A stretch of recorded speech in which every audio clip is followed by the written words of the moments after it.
ये देखो केते सुंदर खिले खिले बिरियानी बनिकी पूरा रेडी हो जाइए। जो मानकर बिरियानी परफेक्ट बनेनी कि जो माने बिगनर्स अच्छा जो मानक बिरियानी बहुत पसंद से भिडियोटी आ भिडियोटी लास्ट पर्यंत निहाती देखो जोटा कि छोट छोट टिप्स और ट्रिक्स शेयर करी सो दैट आपंकर बिरियानी पूरा परफेक्ट बन। सो आज मुझे बनाऊँ अंडा बिरियानी। तो अंडा को मुझे लुण पकईकि बॉइल करा छाड़ देती। ये मुझे आलू नहीं जाइए 5-6टा जोटा कि पील कर नहीं भल भाव 2 खंड करके भल भाव धोई नहीं।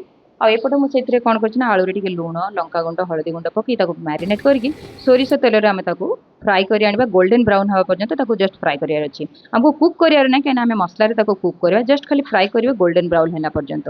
मुझे नहीं इंडिया गेट बासमती राइस नहीं जाइए आप चले कौ भी ब्रांड नहीं पारे। तो ताकू आप भल भाव 4-5 थर पानी हल्का हाथ में धोई ने अध घंटा बतुरई देवे।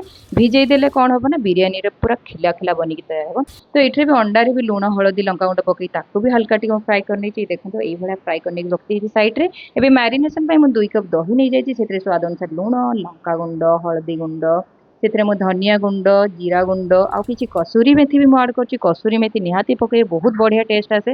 ये कंचा लंका भी पकई अदा रसुण पेस्ट 2 चामच किछि पुदीना पत्र किछि धनिया पत्र और 3 चामच मु बिरियानी मसला ऐड करछि। आ एठी मु बरिस्ता बरिस्ता माने फ्राइड अनियन मु पकेछि पूरा 1.5 कप जोटा कि बहुत बढ़िया करिवो बिरियानी टाको ताको भल भाव में आम गोले नवा फ्राइड आलू टाको भी ताको ऐड करना चाहिए कंचा आलू भी करें बट ये बहुत बढ़िया टेस्ट आसे। तो ये मुझे जायफल पाउडर पकई देखो हाफ चामच मु जायफल क्रश करके पकई देछि। आ जावित्री किसी क्रश करके पकई देछि बहुत बढ़िया इनग्रेडिएंट जोटा कि निहाती पकई बिरियानी रे।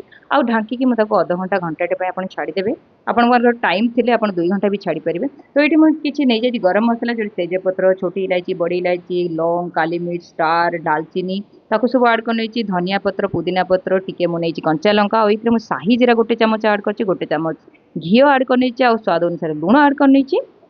एबे फुट आसीगला चाउल भी ऐड करना आ चाउल को आमको 60% जस्ट कुक करार अच्छी। आपको गोटे टिप्स शेयर करेंगे जो बिरियानी बहुत खुशबू आसापी ना आप जो बिरियानी एसेंस को ना ये चाउल फुटला बेले 2 ड्रप जस्ट देदेवे आप पूरा बिरियानी बहुत ही खुशबूदार रहिबो।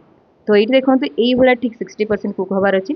तो सेम मु प्रेसर कुकर में कौन कर अधिक तेल नहीं जाइए तेजपत्र जीरा छोटी इलायची जस्ट दालचीनी हल्का गरम मसला ऐड कर गोटे पियाज जस्ट काटिकी भल भाव भाजी नेली बेसी भाजी ना भल हल्का पिंकिश हो गोटे टमाटो ऐड कर नहीं। ये मुझे जो केसर को केसर वाला धागा को किसी वार्म मिल्क रे भिजेकी रखी केसर पानी रेडी हो जाइए।